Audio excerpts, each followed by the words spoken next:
I just wanted to let you know we're offering these in the know sessions periodically. And the purpose is not just for a general dialogue, and those can be helpful, but it's to specifically address the most common questions asked to us by veterans. And discharge upgrades is a common question. And, I think the military justice system is a pretty darn good system. I may be biased, I was a military commander, but there's no doubt that there are times our military justice system is unjust and it's unfair to somebody because a bad decision was made. And there's no reason that bad decision should haunt our veterans for decades. And then there are the cases when a good decision was made. The veteran screwed up. The military member really did something that was inappropriate. But should that haunt them for decades? I mean, yeah, they made a mistake, but how do you weigh that against their whole body of service? And shouldn't they get a second chance? And so I am really, really, really excited about the opportunity to hear from our guest presenter today, Ms. Starlyn Lara, about how veterans can get on with the business of getting their discharges upgraded. And I wanted to, before I turn it back over to Fred, I wanted to say thank you to our Deputy Director, Fred Wagger, Deputy Director of Operations, for putting this together, and to Peter Drug, our VAST director. Also to our outreach, Northern Nevada Outreach Director, Eduardo Martinez. It takes a lot of work to put on one of these webinars. And to Julie Dudley, our Communications Director, for getting everything out. But again, I hope you find this valuable. And if you can think of other questions in other areas that would benefit from a webinar, please let Fred know, or anybody in NDVS, because we want to make sure you have the information you need to improve your lives, your employment. And with that, thank you for being here today. And I'm going to turn it back over to Fred. Thank you, Kat. Appreciate it. You made a good point. If you have an issue that you'd really like discussed and some expertise to talk about it, let us know. And yeah, we will get something put together. We're so grateful that Starlyn is here with us today. And before I get to her, Eduardo, there were a lot of questions about where the recording of this webinar is going to be found after the event. And I'm going to let you quickly address that. Thank you, Fred. So for the recording of this event, it will be hosted at the www.veterans.nv.gov site under our upcoming events, specifically for this event. We are working on getting that page uploaded sometime this week, and it should be ready for sharing over the next week or so. But if you have any questions or would like to reach out to the Veteran Service Officer or to myself, I'm going to be posting my information in the chat box. That way you can reach us sooner if you have any questions before then. Thank you. Thank you, Eduardo. And yeah, just get a hold of one of us if you need any assistance with that. But Eduardo just does a fantastic job for us as far as getting these things put together. So I got to thank you, but I didn't do much. I showed up and here I am talking. So Eduardo, thank you so much for everything you do. With that, we have our speaker today, and I'm so glad to have her. I've known her for a while now, and she's just so bright when it comes to veterans issues. And she is the Veteran Service Officer in Washoe County for Nation's Finest in the Reno office. And today she is going to be talking about veterans discharge upgrades. And with that, Starlyn, I will let you take off. It's all yours. You're muted yet. How about now? There you go. All right, good afternoon. I want to thank you all for joining us today, and thank you, Nevada Department of Veteran Services, for hosting this webinar. There's very few opportunities where we get to kind of have small meeting places where we can share information, where we have an opportunity to ask questions and to discuss topics that maybe aren't coming up in our regular conversations. And discharge upgrades is certainly one of them. There's a lot of misconceptions and misinformation, and there's a lot of different perspectives. So as a VSO, I hope that the perspective that I bring to this is about advocating for veterans and advocating not only for justice, but advocating to ensure that they get access to the benefits that they deserve. All right, now we are going to see if we are successful at sharing my screen, so please give me a moment here.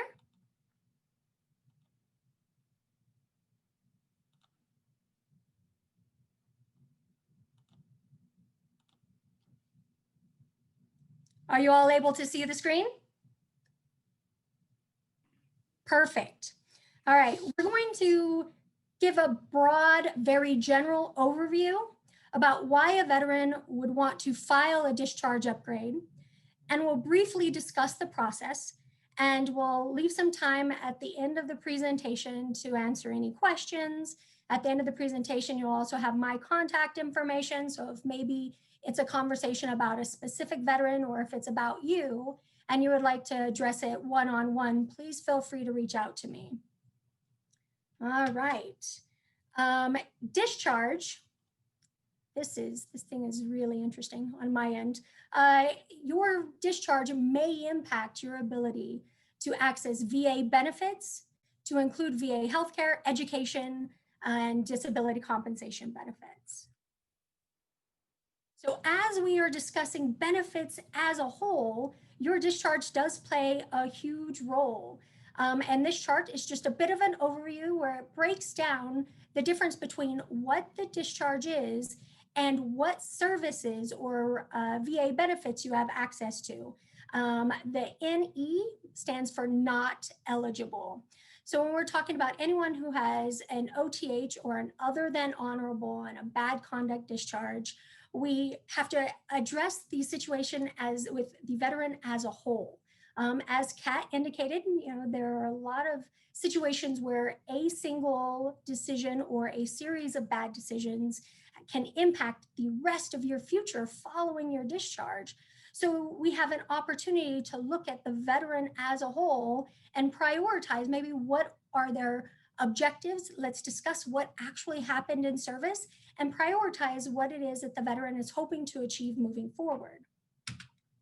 All right, so we want to it's important to understand the goal. What is the goal of requesting either a military discharge, a military review, and we'll also talk about the difference between a military discharge or review and the VA's character of service determination. What is the goal? Is the goal to access VA benefits, or is the goal to seek validation and equity? All right, before we move on any further, this can be a very complicated process. I absolutely would encourage any veteran who has questions about the discharge review process to seek representation, whether that's with a veteran service officer, an agent, or an attorney. We'll have, at the end of the slides, we'll have contact information to reach out to the VAST team, as well as to reach out to me specifically. And there are some more national organizations that can provide some resources and will be able to address the veterans' needs as a whole. So if you don't have a VSO that is locally available, there are national organizations that can also assist.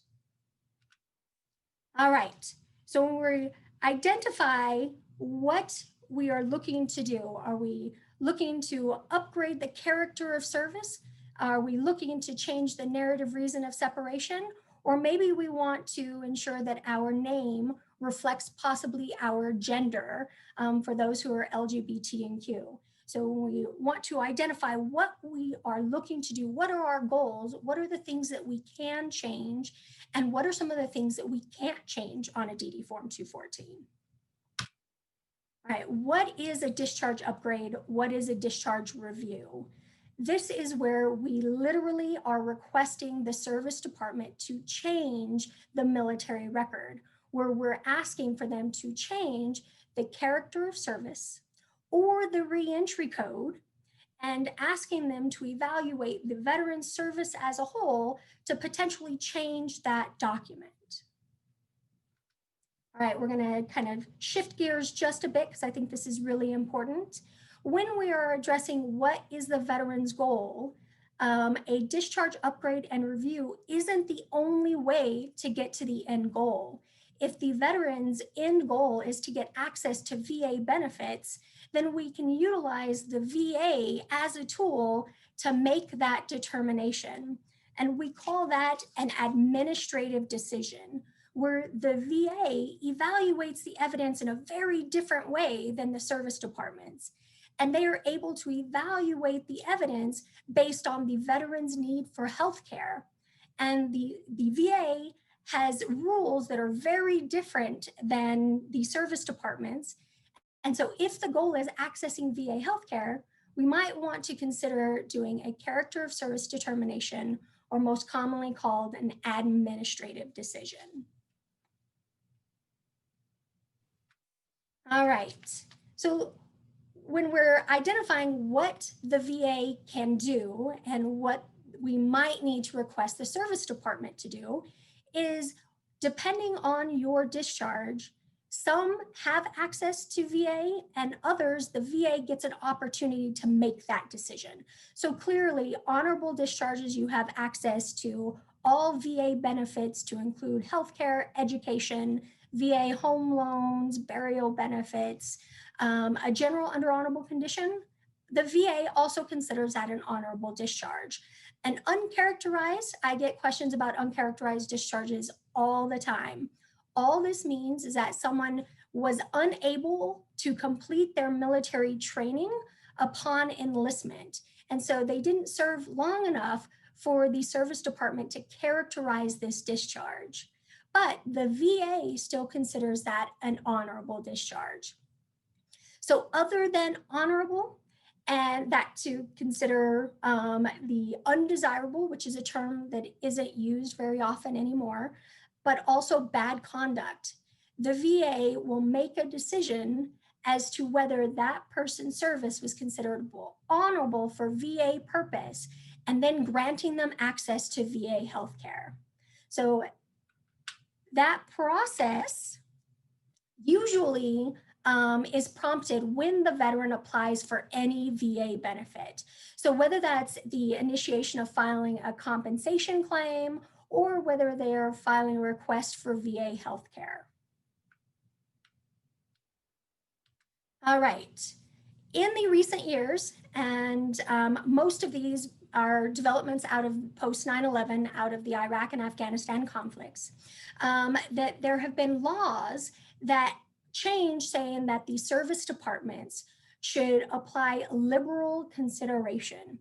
That's a very broad term, but what liberal consideration says is if there are issues that might be related to mental health, whether it was undiagnosed or untreated while on active duty, that is a direct contribution to the reason they were discharged from the military, that Congress has asked that those service departments now give liberal consideration in reviewing the discharge upgrade for whether the narrative reason for separation and or the character of service.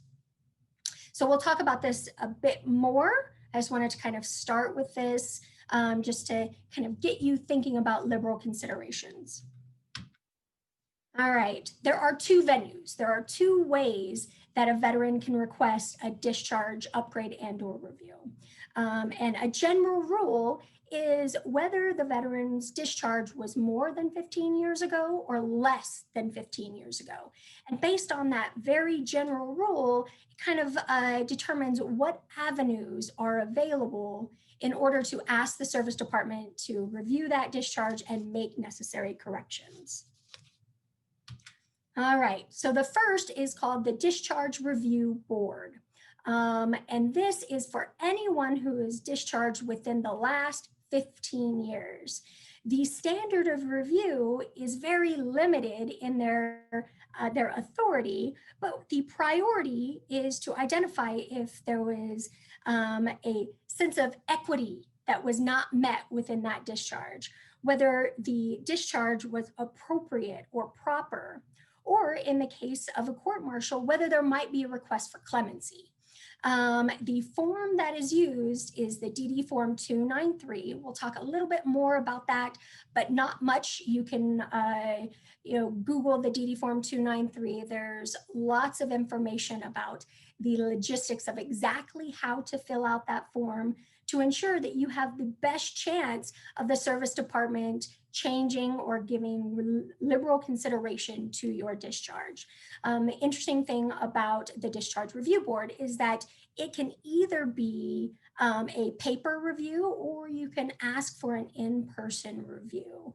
The Discharge Review Board, again, is within the first 15 years of the discharge.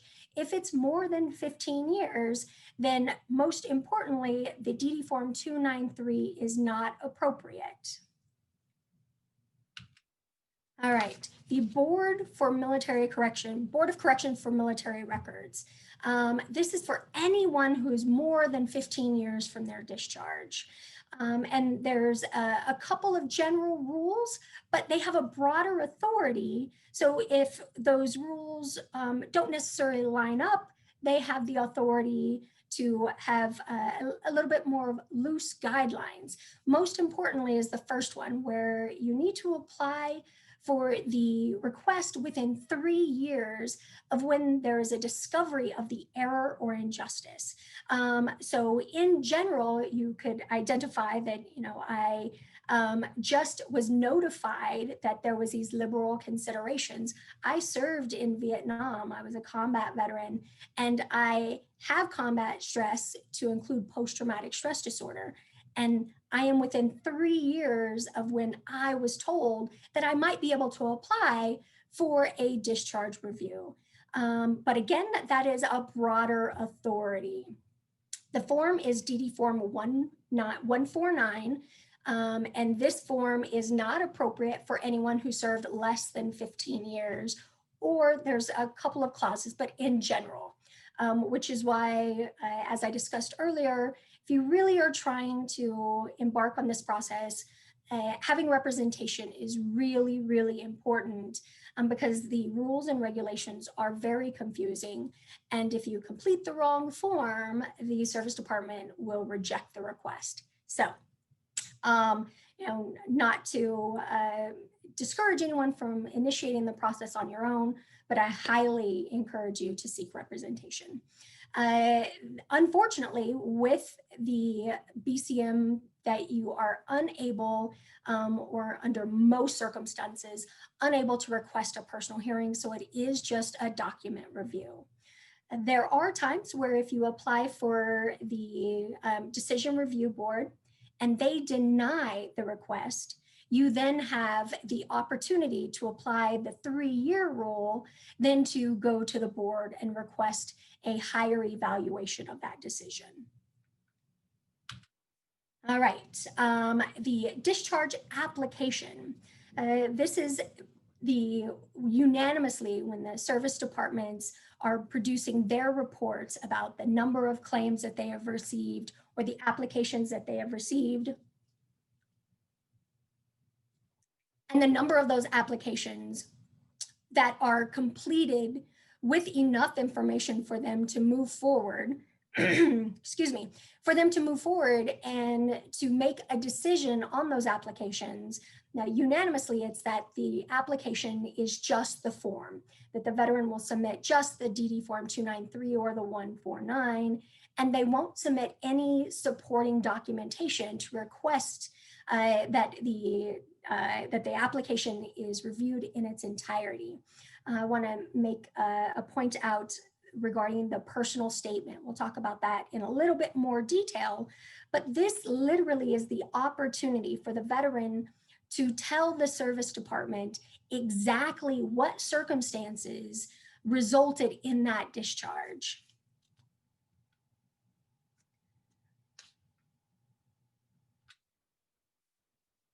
When the service departments are evaluating these requests, it is common knowledge that most requests are not granted.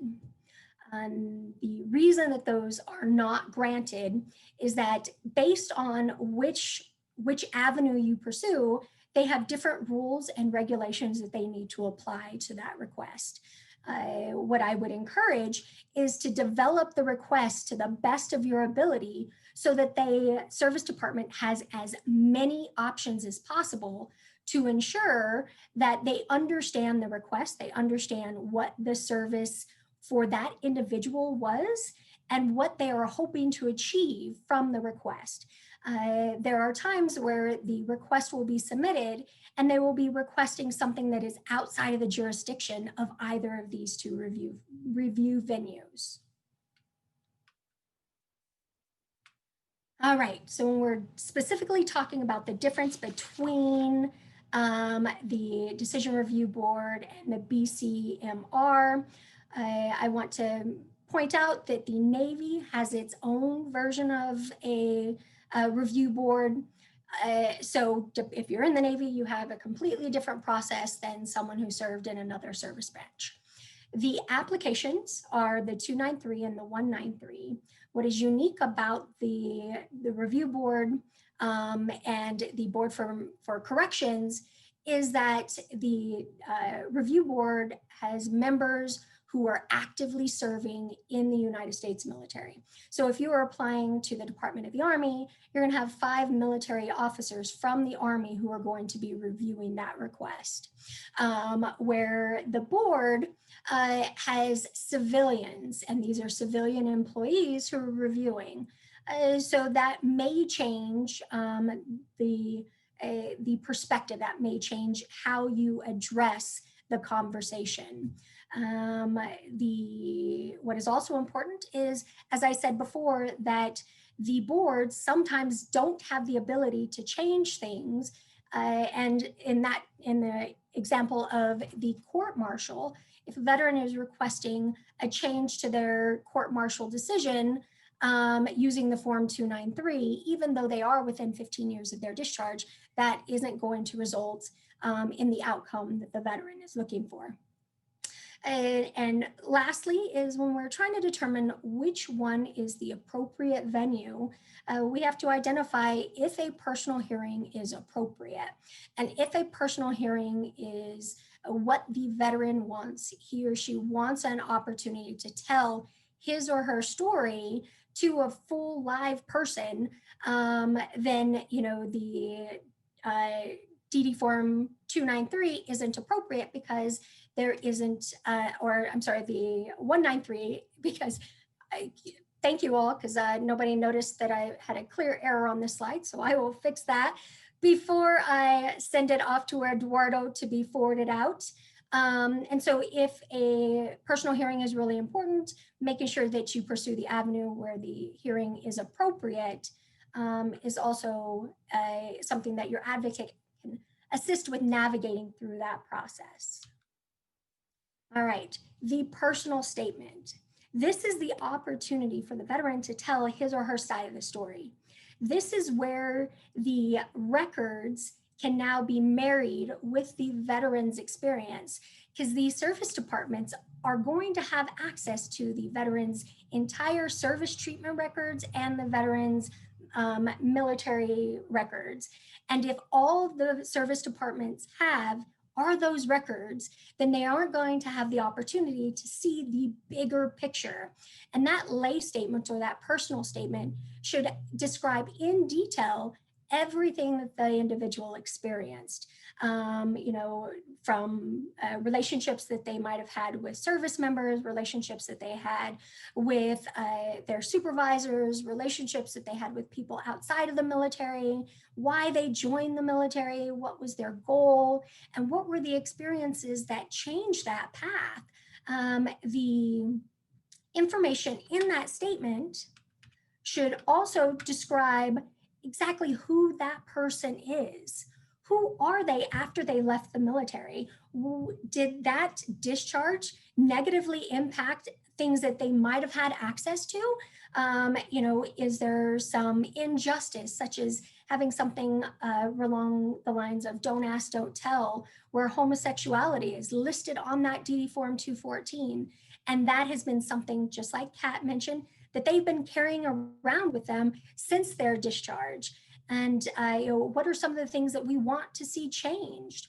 So the veteran has an opportunity, and even if it isn't the opportunity to be one-on-one with, to have a formal hearing with either that 5 officer panel or the 3 civilian panel, that writing a well thought out statement can be helpful.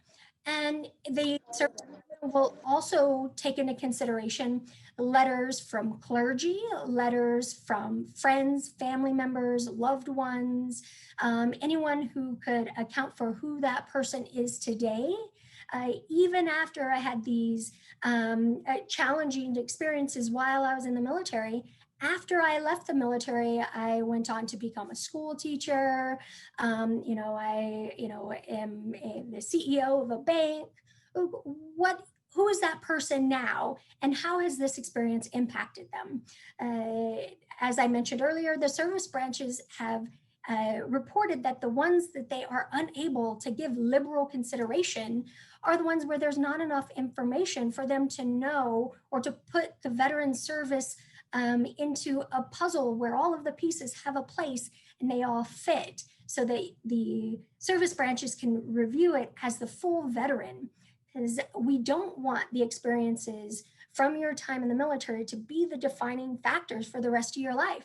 And if there is a way that we can find equity through a discharge review or a discharge upgrade, then this is a really important part of it. All right, now we're going to talk a little bit more about what liberal consideration is. In 2013, there's what we call the Hagel memo, and there was, after that, a few years came the Herta memo. And those two memos addressed exactly what liberal consideration should be. What are the things that the service departments should be evaluating in regards to any mental health condition that may be directly linked to the reason they were discharged?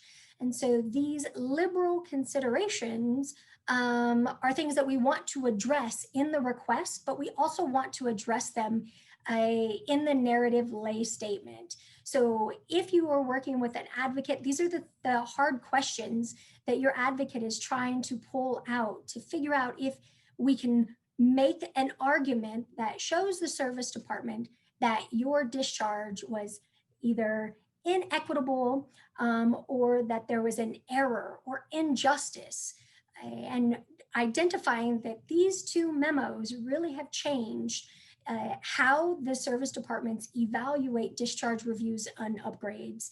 But it also means that the rules and regulations continue to change. Those who served during Vietnam or even before Vietnam didn't have the avenues that we have available now to request that the information on our discharge document, on our DD Form 214, is more reflective of our service, and to potentially remove any derogatory information. And so if we can get that discharge upgraded and or get that character of service changed and or that reentry code, and if we can get our name corrected to potentially a name that we have changed to after military service, and this is specific for the LGBTQ community, that we want to make sure that that document is a reflection of our service in the most appropriate, non-derogatory way. All right, so what are the steps? Where do you begin? First and foremost is, do you want and can you get assistance from an advocate to assist you with your application? Whether that is a veteran service officer in your local community or an agent and or an attorney. Again, from the slides from before, there's some additional information at the end of the PowerPoint, but there are a lot of options. And, in some cases, there's so many options that it's hard to make the decision. So trying to identify first and foremost if there is representation available and if you feel that it is appropriate. I highly, highly encourage representation and advocacy to navigate this process. Figure out where you need to apply to get the upgrade. Explain exactly why you should get the upgrade.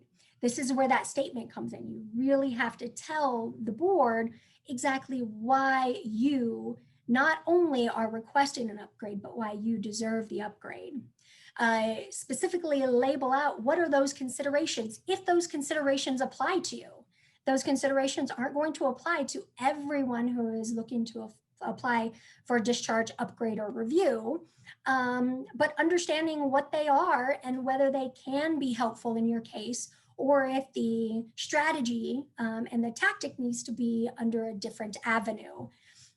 You would decide as to whether you need or whether a personal hearing is appropriate. And then you put together the forms and the application. So before we move on, I want to kind of bring this full circle,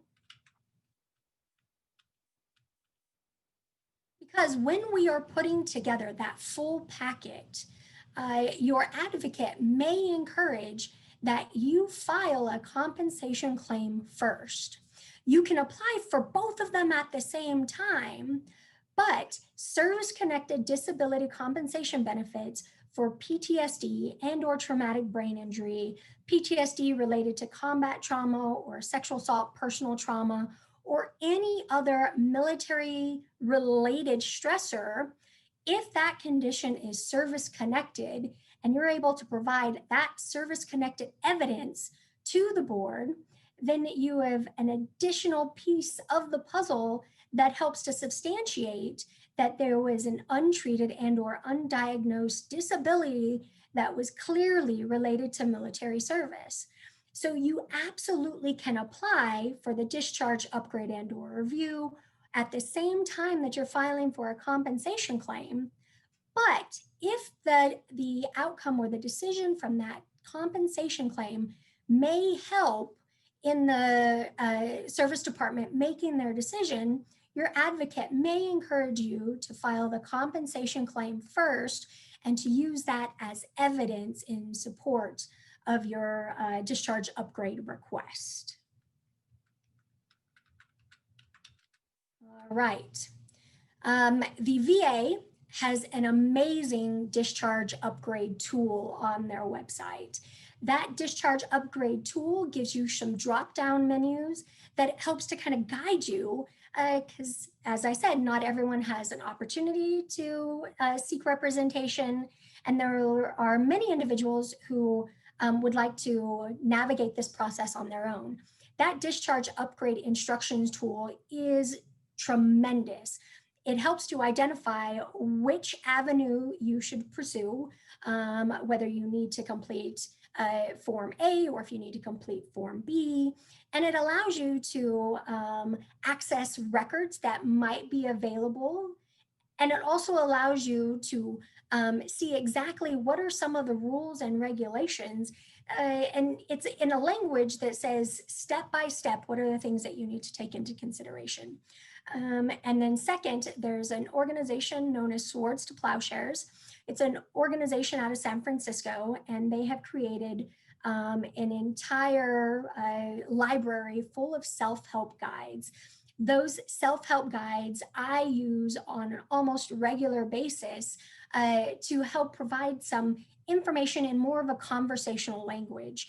We all know that communicating either with the Department of Veterans Affairs or with any other military-ist government agency, that the language can be difficult to translate unless you're a VSO, unless you work at the VBA, or unless you've worked within the veteran community. So these self-help guides are user-friendly, and they break down the information yet again in a way that helps to identify maybe what your options should be and where you should go to seek additional guidance. All right, so my email and my phone number are there specifically for any questions or comments. And if you happen to find that other error on my PowerPoint slide, thanks in advance. But we're going to open it up for question and answers. Want to make sure that we have some time. But if there's more of a sensitive situation where you want to ask specific questions and the online platform doesn't feel appropriate, please reach out to me. I also have the VAST team's contact information where you can call and talk to a VSO, or you could go online and submit an online request to ask a VSO to give you a call and maybe discuss this in a bit more detail. The resources that are available in Nevada are tremendous. Nevada Department of Veteran Services is throughout the state. Of course, we have our resources in Reno, but regardless of where you are in Nevada, the VAST team can help find a representative who will be able to assist you to not only answer the questions, but help you make a decision as to whether a discharge upgrade or review is appropriate, and to better describe and explain what the process might be like if you want to file a VA compensation claim, which then may trigger the VA to do an administrative decision. All right, it's a lot of information, and I again wanted to emphasize that this was just supposed to be general and broad to get the conversation started, and to, you know, just kind of create an opportunity for real information and real tools to keep the conversation going with facts. Well, you got the conversation started, Starlyn, and we have a number of questions, so we're going to get to those. And as you just stated, we won't get into personal issues, but we can address certainly the broader overview. And so we're going to go back a while back. Somebody posted a question and said, can an upgrade be possible from the Desert Storm operations? I'm not sure if they're just talking specific era, but can you address who can file a claim for upgrade? So those who served in the Gulf War era, 1990-ish, I'm guessing is where this question is coming from. It just means that you don't have the ability to file the process that is the discharge review because it's more than 15 years from the discharge. And it just means that you take the avenue appropriate for someone who's more than 15 years from their discharge. So the answer is yes. Awesome. So the next one, and you kind of addressed this already, but it says, I've been told by several VSOs from various organizations that VSOs do not assist with discharge upgrade paperwork. Do all NDVS VSOs assist with this? I'll answer that one, and the answer is yes. But if you want to address that as far as your organization as well. Thank you. Nation's finest, and I am a VSO for Washoe County. So I can assist veterans within the county, and I prioritize veterans who are currently homeless or at risk of becoming homeless. And I make an additional priority to address women veterans and those who have experienced sexual assault and trauma. So 110% if I can provide assistance to any veteran who is inquiring about a discharge upgrade or review, and I absolutely do assist with filing those forms. Great. Our next one is, are there any numbers available for the rate of discharge upgrades for those with PTSD? Asking because has a couple of Marines apply for that, both with high degrees of PTSD, letters from the entire chain of command and no change. Guessing was, I guess I'm wondering if it really is more lenient. Thanks. What I can say is that the number of discharge upgrades that have been decided after that first letter or that first memo in 2013, the numbers did increase. Are they still really slim? Yes, they are still really slim. And I can provide some links to each service department where they report straight to Congress regarding the number of applications that they've received and the number that they have granted. Those statistics don't necessarily indicate which ones they provided liberal consideration. Those numbers aren't necessarily going to say which claims for PTSD, traumatic brain injury, or anything related to sexual assault were the requests that they either approved or did not approve. But that information is available, and the number of discharges that have been decided is still slim, but it's more than there were before. So this next question has to do with how would this affect weapons? If not diagnosed with PTSD and no weapons charge, would they take your weapons away with VA? That's a good question and something I've had to address in the past. So Starlyn? It depends. I think that's the best answer. The VA doesn't have a general rule that says if you file a compensation claim for PTSD and that you are rated at 100%, that everyone is banned from owning a firearm. So the VA has their own rules about what that determination looks like. So I would say that it is not a general rule. Can I add to that, Starlyn? I would say from the cases I've dealt with in the past, number one, you have to be found incompetent for VA purposes before they'll do that consideration. Just having a diagnosis and being service connected for PTSD has nothing to do with weapons. It has to do with your competency. And if you're incompetent for VA purposes, yes, then they can recommend that you're competent and therefore you cannot have weapons. But I tell you, I haven't seen a lot of competency cases in the 20 years I've been around. So next question, Starlyn. Can you go over the case of a bad discharge due to marijuana and it not being legalized federally? Is that a bar for a bad discharge upgrade? So the VA's laws with marijuana aren't the same as the service department. So we got to separate that conversation. However, if you were discharged from the military, for misconduct due to drug use or abuse, that would be the the narrative reason for separation. And then the actual discharge may say other than honorable, and or it may say general. The service departments do not see that drug use or abuse, even though it's recognized in California, and Colorado and Nevada and other states. The Department of Defense still follows those same guidelines that it is, clean and sober. And so if you are discharged due to misconduct for using marijuana, that is not an appropriate reason to request a discharge upgrade. Okay. Can a veteran that has been out for over 50 years get an upgrade?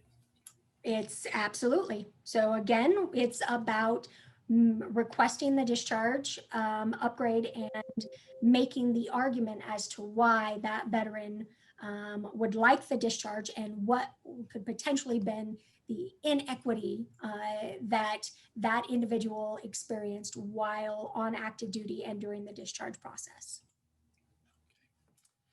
I don't see any hands up yet from the phones, so we will continue here. It says, I am 100% service connected. Where can I find information about a medical discharge upgrade? So that is outside of my area of expertise.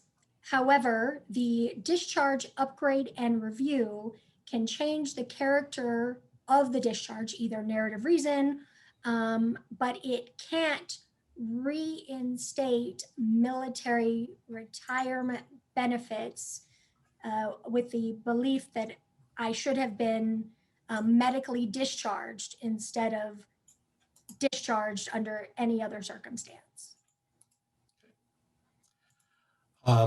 Where would they go to maybe find some information on that? So I will find some information and I will send that to Eduardo to put together in the packet of information following the webinar. Okay. Retired Navy here. This is the person speaking. I wouldn't dare claim that. I was Army. Retired Navy here, currently working in Millington, Tennessee. Well, welcome to the call. If you're Navy and have concerns about BCNR, feel free to reach out. It says I have extensive experience and knowledge in working BCNRs. That's in the general chat if anybody would care to look at that. I just want to get that out there as well. Thank you for joining the call and thanks for sharing your information. The next one has to do with the outside legal assistants and lawyers you talked about. They're kind of wondering where to go for that and wondering what the average cost is for the lawyers. Is there a percentage or what is it there? So when it comes to discharge upgrades, there are lots of pro bono veteran-specific agencies that do not charge a fee at all. However, if, let's say, for example, you filed a compensation claim and that compensation claim was denied, and then you hired a lawyer to help you with that appeals process, and that process might also include applying for a discharge upgrade or review, there likely will be a fee associated with that. But generally, when it comes to discharge upgrades and reviews, the entities will clearly state whether they are pro bono or not. I would encourage focusing on pro bono. And David Sousa, I appreciate that quick little plug to say, there's also, Nevada has the Office of Military Legal Assistance that can provide some additional guidance also. Kind of addressed this one earlier. It says, do we have any statistics on the percentages of VA determinations that are made in favor of veterans?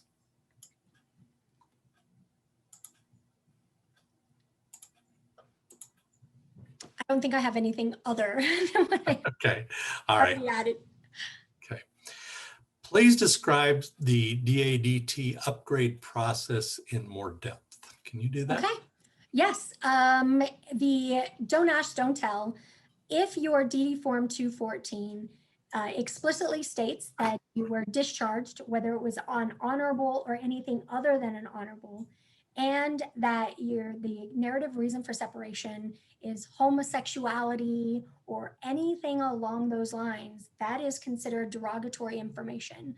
It is a more simple process than some of the other requests, but we still have to submit the application, again, whether it's more than 15 years and or less than 15 years, and indicate exactly what that experience was. And the number of the DADT requests that are approved are much higher than other types of discharge reviews. Okay. All right, next one. I have already gone through a review board and got an other than honorable discharge. I was told I could upgrade to honorable after some time, but how would I do that? So the secondary application process is case by case. Generally, depending on what your level of discharge was and what the discharge you are requesting, that may be the only level that review board could have provided. If you, in some cases, if you, let's say you have a bad conduct, then that review board may not be able to give you an honorable discharge. So I think what they're saying is after some time means that you still have the opportunity to appeal to the other board. And so if the other board is able to grant your request, then you would then formalize your request for the alternate board to request the goal, whether that's to receive a fully honorable discharge on the DD Form 214. Okay. This is an interesting one since we have National Guard members here in Nevada, and that's how can I get an NGB 22 corrected? It does not follow the same guidelines, and the NGB 22, that if there is an error, let's say the dates were incorrect or that the calculation of the time is incorrect, that would still go back to the State Department. If that NGB 22 has a discharge that is not reflective of the veteran service and that veteran would like to review, have that discharge upgraded or reviewed, that is a state request, and I am not as familiar with that process, but that NGB 22 alone does not prevent access to benefits. So if you had an other than honorable on a DD form on an NGB 22, but then you apply for, say, the VA home loan, the rules and regulations aren't the same as a DD Form 214. And we only have a few folks on the phone, but again, if you want to ask a question, please push *9 on your phone, and that will raise your hand, and we will call on you at that point. Is there a different, more direct process when requesting an administrative decision by the VA for purpose of using benefits? Does the veteran still file a DD 293 or 149 with the service branch, or is there a different process directly through the VA? And I'll let you answer that. And Got it. I So know. they are two different avenues completely. The Department of Veterans Affairs has a separate application process. And as I stated in one of the earlier slides, that one does not impact the other. You can do them simultaneously, but you can choose to do one and never do the other. If you want to ask the VA, during the enrollment and eligibility process for VA healthcare, and for example, if you're discharged, they determine that you are not eligible, then you simply request that they make an administrative decision, and then that will go from the VHA, which is the Healthcare Administration, and that will then go to the Benefits Administration, and the Benefits Administration will make that administrative decision. If you are applying for compensation, whether that compensation is for a knee injury or if that compensation is for mental health, the claims process is a VA Form 526EZ. There are, again, a lot of information available on the VA's website that helps to identify how and what evidence you need to file that compensation claim. I would encourage you to talk with the VSO to help gather the evidence needed to support that claim. But once that claim is submitted, the VA will review your service records, and then they will make an administrative decision. And if they make the decision that your overall service is considered honorable for VA purposes, then they will make a decision on the compensation claim, and or they will make the decision on granting you access to VA healthcare. This next one says they recently staffed a female veteran. First of all, thank you for hiring a veteran who reports she was a victim of MST after 6 months in the Guard/Reserves and received an other than honorable, but upgrading her discharge status even help her at all? Would she still qualify for MST services without getting her discharge status upgraded? I know you answered that. He absolutely qualifies for VA healthcare related to the MST. And if, whether that healthcare is physical health or mental health, and if there are any disabilities, any chronic disabilities related to those events, whether that's physical or mental, we can still file a compensation claim. And again, that's the actual NGB 22 isn't necessarily relevant because it alone isn't the factor that the Department of Veterans Affairs is going to rely on when they are making a determination as to whether this MST event resulted in a chronic disability. And so that service-connected disability claim and her access to VA healthcare, there is no correlation between that request or that application process and her National Guard service, other than that she served in the National Guard. There are some more in-depth details. And so if she has not had an opportunity to talk to a VSO, we have 2 women VSOs in the North. We have several women VSOs rural and in Las Vegas. If she feels more comfortable talking to a woman veteran, it is definitely a conversation that I would encourage her to talk to a VSO about. Absolutely. And I did want to mention, Kat had sent me a chat regarding Carmen rank with the National Guard and upgrades on NGB 222. So we can get that contact information out to everybody. Eduardo will get that out to make sure if you have a National Guard case that you know that you can contact somebody right there at the Guard. Perfect, thank you. Yeah, you bet. The next question was, will OMLA help? And that's a little different thing. I'm sorry, say it again. OMLA, the Office of Military Office of Legal Military Legal Assistance. Right.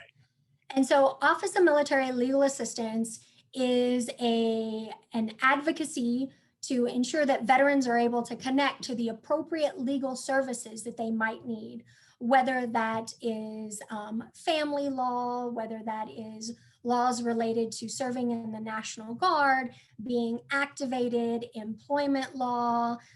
They also can provide references and resources if the veteran is dealing with tenant law. And so Office of Military Legal Assistance is a resource that allows a veteran to contact that office, and there is a legal, someone who has a much stronger legal background than I do, to point the veteran in the direction that might be most appropriate in regards specifically to legal assistance. I know we're right at I will say that that only exists in Nevada. So if you are not familiar with OMLA and or their legal clinics, I would encourage you to check out their website, because it is a resource that we have in Nevada that doesn't exist anywhere else. So I know we're at the hour, but I want to make sure we have the time to answer. We have 3 more questions left and then a couple of announcements. So if everybody wants to stick with us for a little bit, we will do the 3 questions. Starlyn, the next one is, in the 90s, the do not ask, do not tell scare was rampant, and I was caught up in it. Though I was found not guilty after my court-martial, I was given an honorable discharge, but was also given a code where I was unable to re-enlist, demoted by 2 ranks, and a narrative for discharge that was discriminatory.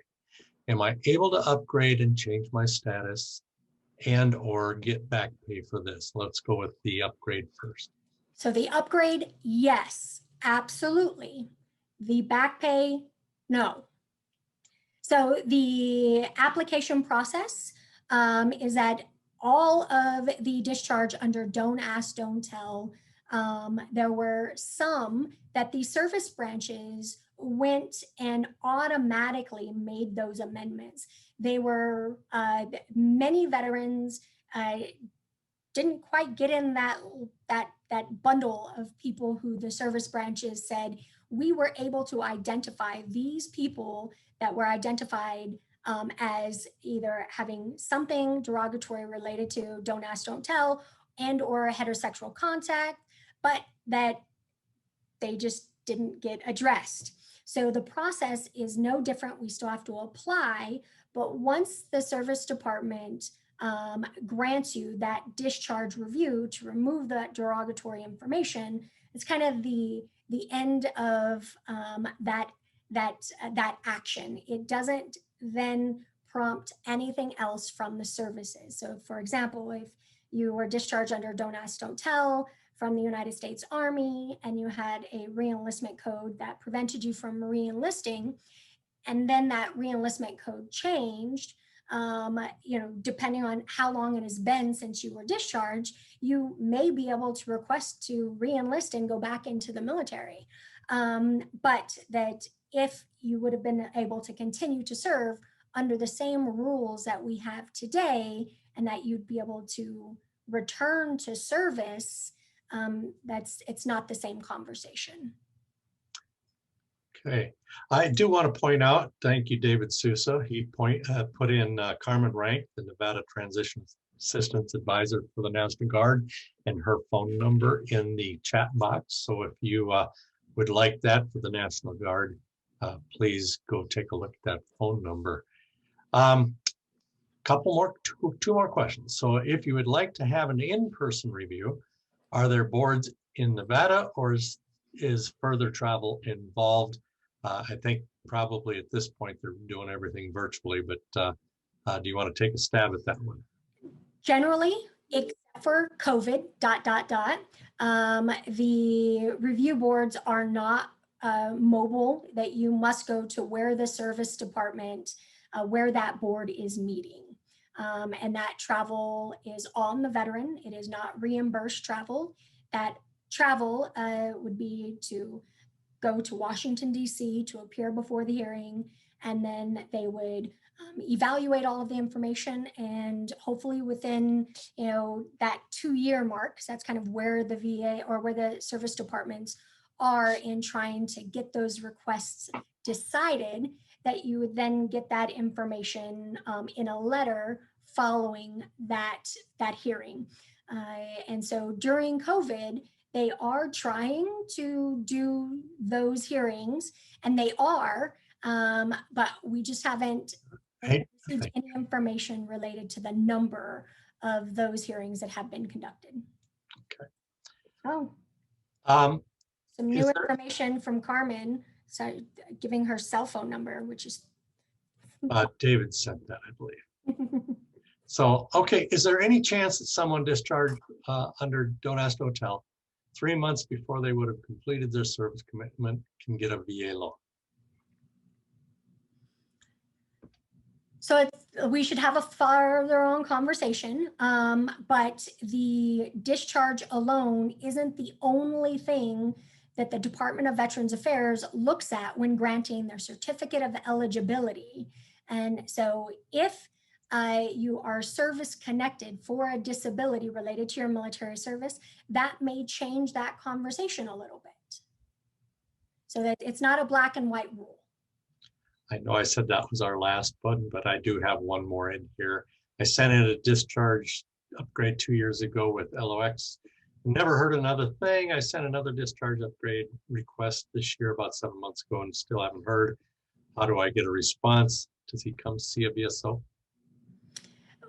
What I can also do is I can put the last known phone numbers, which even I haven't been able to reach anyone. I have a couple that are pending with the Department of the Army, and I haven't even been able to get an update on the status of those requests. So I can provide the phone number, but because the request process is not a VA process, VSOs don't have access to the platform that the service departments have to process those requests. I know that that is the least helpful piece of information, but a VSO can certainly help to identify where you might be able to go to get more information.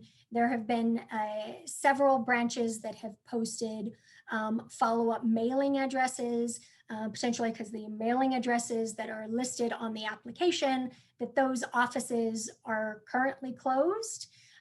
So that might be another avenue for trying to get a response. But the 2-year is a hopeful. Some discharge upgrades and review requests have been pending for much longer. That 2-year rule really is specific to those liberal considerations. But if you submitted a request and you did not receive a letter back confirming receipt, then there may be a problem and you'll have to try to figure out what happened to that request.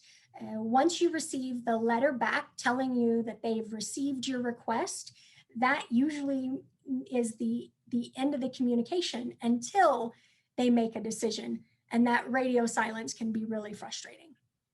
Okay, thank you. I do want to point out, I thought you were looking at David Seuss's chat earlier with Carmen Rank's number, but Carmen is on the phone. And Carmen, thank you so much for joining us today and providing your contact information. Great advice on getting service connected if you can before you do your discharge upgrade, so you have a better. Sounds like you really have to sell yourself and sell your argument to them. So thank you so much, Starlyn. We've had a great day today, and this has been a lot of good information. We had up to 85 individuals at one point, so we really had a lot of participation. I do want to ask Kat, our director, if she had any closing comments she'd like to make before we go.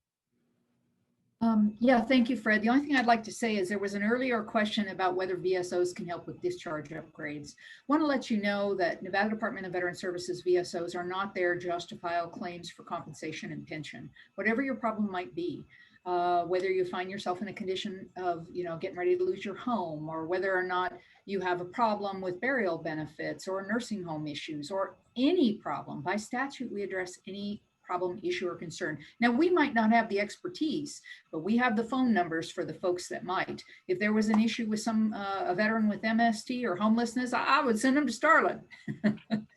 Even though my BSOs are really good at it. But if there was an issue with veterans' education benefits at colleges and universities, I'd probably send them to Ross Bryant. Or if there's an issue that really is at the DOD level that we can't crack, I get hold of one of our regional congressional representatives. So please don't feel like there's this bucket of things and you can only come to us for that. Our job is to help connect you to whatever resource that's helpful for you. Thank you all for participating. Starlyn, thank you so very much. That was wonderful. I learned a lot today. Thank you, Kat.